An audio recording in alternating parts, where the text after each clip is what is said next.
യേശുക്രിസ്തുവിൻ്റെ പരിശുദ്ധമായ നാമത്തിൽ എല്ലാ പ്രിയപ്പെട്ടവർക്കും മോർണിംഗ് ഡ്യൂവിലേക്ക് സ്വാഗതം. കർത്താവ് യേശുക്രിസ്തു താൻ ദൈവരാജ്യത്തെക്കുറിച്ച് ജനങ്ങളെ പഠിപ്പിച്ചപ്പോൾ ഉപമകളിലൂടെയാണ് പഠിപ്പിച്ചത്. എന്തുകൊണ്ട് യേശു ഉപമകളിലൂടെ പഠിപ്പിച്ചു എന്ന് ചോദിച്ചു കഴിഞ്ഞാൽ, തൻ്റെ കേൾവിക്കാർ അവർ ദൈവത്തിൻ്റെ വചനം നന്നായി മനസ്സിലാക്കണമെന്ന് യേശു ആഗ്രഹിച്ചിരുന്നു. എന്നു മാത്രമല്ല, യേശുക്രിസ്തു പ്രസംഗിച്ചത് ദൈവരാജ്യത്തെക്കുറിച്ചാണ്. ദൈവരാജ്യത്തിൻ്റെ മർമ്മം എന്നാണ് നമുക്ക് വിശുദ്ധ വേദപുസ്തകത്തിൽ കാണാൻ കഴിയുന്നത്. എന്ന് പറഞ്ഞാൽ ദൈവരാജ്യത്തെക്കുറിച്ചുള്ള കാര്യങ്ങൾ ജനങ്ങൾക്ക് മറിയപ്പെട്ടിരിക്കുക.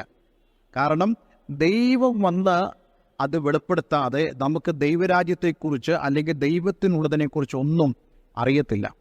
യേശുക്രിസ്തു വന്നത് ആ ദൈവരാജ്യത്തെക്കുറിച്ച്, ദൈവിക മർമ്മങ്ങളെക്കുറിച്ച് മറയപ്പെട്ടത് ദൈവം തന്നെ നമുക്ക് വെളിപ്പെടുത്തി തരാനാണ്. അതുകൊണ്ടാണ് കർത്താവ് യേശുക്രിസ്തു ദൈവരാജ്യത്തെക്കുറിച്ചുള്ള ആ സന്ദേശം നമ്മളോട് പറയാൻ ഇടയായി തീർന്നത്. അതിൽ വളരെ പ്രധാനപ്പെട്ട ഒന്നാണ് ഇന്ന് ഞാൻ നിങ്ങളോട് സംസാരിക്കാൻ ആഗ്രഹിക്കുന്നത്, വിതക്കാരൻ്റെ ഉപമ. വിതക്കാരൻ്റെ ഉപമയെക്കുറിച്ച് നമുക്ക് ലൂക്കോസിന് സുവിശേഷം 8-ാം അധ്യായം അതിൻ്റെ 4 മുതൽ വായിക്കുമ്പോൾ നമുക്ക് മനസ്സിലാക്കാൻ കഴിയും. കർത്താവ് യേശുക്രിസ്തു പറഞ്ഞു, ഒരുവൻ വിതപ്പാൻ പുറപ്പെട്ടു. വിതയ്ക്കുമ്പോൾ ചിലത് വഴിയരികെ വീണു, ചിലത് മുള്ളിൻ്റെ ഇടയിൽ വീണു, ചിലത് പാറമേൽ വീണു, ചിലത് നല്ല നിലത്ത് വീണു. ഈ വിവിധ സ്ഥലങ്ങളെക്കുറിച്ച് കർത്താവ് യേശുക്രിസ്തു നമ്മളോട് പറയുന്നത് വിവിധ നിലയിലുള്ള അല്ലെങ്കിൽ വിവിധ അവസ്ഥയിലുള്ള കേൾവിക്കാരെക്കുറിച്ചാണ്. മുമ്പോട്ടുള്ള നമ്മുടെ ഈ ചിന്തകളിൽ ഈ 4 അവസ്ഥകളെക്കുറിച്ചും നമ്മൾ ചിന്തിക്കുന്നതാണ്. അതിൽ 4ാമത്തെ അവസ്ഥയായ നല്ല നിലം എന്നുള്ള ആ ഒരു ലക്ഷ്യത്തിലേക്ക് നമ്മളെ കൊണ്ടുവരാനാണ് കർത്താവ് യേശുക്രിസ്തു ആഗ്രഹിക്കുന്നത്. പക്ഷേ ഇന്ന് ഞാൻ നിങ്ങളോട് പങ്കിടുവാൻ ആഗ്രഹിക്കുന്നത്, കർത്താവ് യേശുക്രിസ്തു ഈ ഉപമയുടെ പൊരുൾ തിരിച്ചു കൊടുക്കാൻ നേരം യേശു വളരെ പ്രധാനപ്പെട്ടതായ ഒരു ചിന്ത തൻ്റെ ശിഷ്യന്മാർക്ക് കൊടുക്കുന്നു.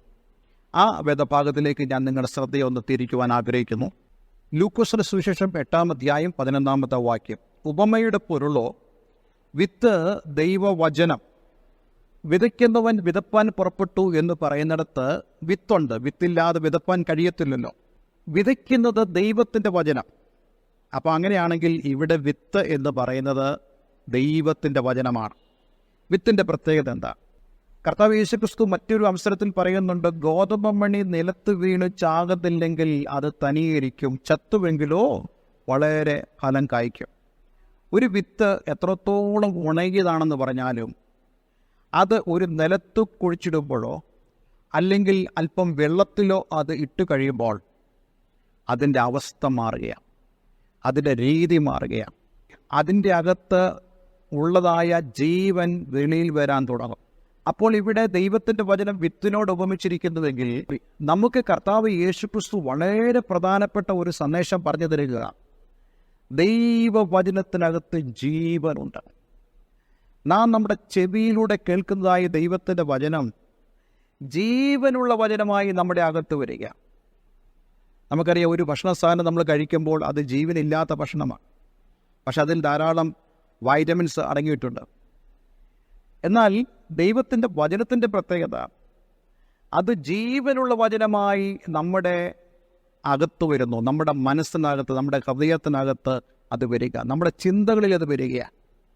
അപ്പം അങ്ങനെയാണെങ്കിൽ ദൈവത്തിൻ്റെ വചനം നാം കേൾക്കുമ്പോൾ നമ്മുടെ ചിന്തകളിൽ, നമ്മുടെ ഹൃദയത്തിൽ, നമ്മുടെ മനസ്സിൽ ആ വചനത്തിൻ്റെ ജീവൻ വ്യാപരിക്കാൻ തുടങ്ങും. അതുകൊണ്ടാണ് ദൈവത്തിൻ്റെ വചനത്തിൻ്റെ കേൾവി വളരെ പ്രധാനമാണെന്ന് പറയുന്നത്. ഉൽപ്പത്തി പുസ്തകത്തിൽ നമ്മൾ വായിക്കുന്നുണ്ട്, ദൈവം ലോകത്തെ മുഴുവൻ സൃഷ്ടിച്ചത് തൻ്റെ വചനത്താലാണ്. ഉണ്ടാകട്ടെ എന്ന് പറഞ്ഞപ്പോൾ സകലതും ഉളവായി. ഒന്നുമില്ലായ്മയിൽ നിന്നും സർവ്വതിനെയും ഉള്ളതുപോലെ തൻ്റെ വചനത്താൽ വിളിച്ചു വരുത്തിയെങ്കിൽ അതേ ജീവനുള്ള വചനമാണ് നമ്മൾ കേൾക്കുന്നത്. ആ കേൾക്കുന്ന വചനം നമ്മുടെ ഉള്ളിൽ വന്ന് അതിൻ്റെ ആ ജീവൻ നമ്മളിൽ വ്യാപരിച്ച് ആ വചനത്തിൻ്റെ പ്രവൃത്തി നമ്മുടെ ജീവിതത്തിൽ വെളിപ്പെടണം.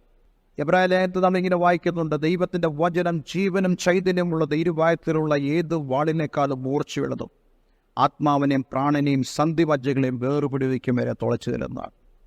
എല്ലാ ദിവസവും പ്രഭാതത്തിൽ ഞാൻ നിങ്ങളുടെ അടുക്കൽ ദൈവവചനമായി കടന്നു വരുന്നു. കേവലം ഒരു ഷോയ്ക്കല്ല ഞാൻ ഈ പ്രോഗ്രാം ചെയ്യുന്നത്. ഞാൻ ആഗ്രഹിക്കുന്നത് ഈ വചനം നിങ്ങൾ ഓരോരുത്തരും കേൾക്കുമ്പോൾ നിങ്ങളിൽ അത് വിശ്വാസമായി പരിണമിക്കണം. ആ വചനം ജീവനുള്ള വചനമായി നിങ്ങളുടെ ഉള്ളിലേക്ക് പ്രവേശിക്കണം. പക്ഷേ ഈ ഉപമയിലൂടെ നമുക്ക് മനസ്സിലാക്കാൻ കഴിയുന്നത്, ആദ്യത്തെ 3 അവസ്ഥകളിൽ നാം ആയിരുന്നാൽ നാം കേൾക്കുന്ന വചനം കൊണ്ട് യാതൊരു പ്രയോജനമില്ല.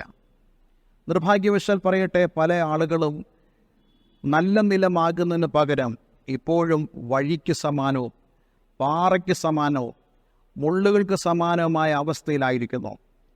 ഈ വചനം കേൾക്കുമ്പോൾ നിങ്ങളുടെ ജീവിതത്തിൽ അതിനൊരു മാറ്റം വന്ന് നല്ല നിലമായി തീർന്ന് നിങ്ങളുടെ ജീവിതം ദൈവവചനത്താൽ ട്രാൻസ്ഫോംഡ് ആകുവാൻ, രൂപാന്തരപ്പെടുവാൻ കർത്താവ് ഇടയാക്കും. അതിനൊരു സമർപ്പണം ഇന്ന് ഈ പ്രഭാതത്തിൽ നമുക്ക് എടുക്കുവാൻ കഴിയട്ടെ. ഒരു നിമിഷം നമുക്ക് പ്രാർത്ഥിക്കാം. സ്വർഗീയ പിതാവേ, അങ്ങ് ഞങ്ങളെ കേൾപ്പിച്ച വചനത്തിനായി സ്തോത്രം.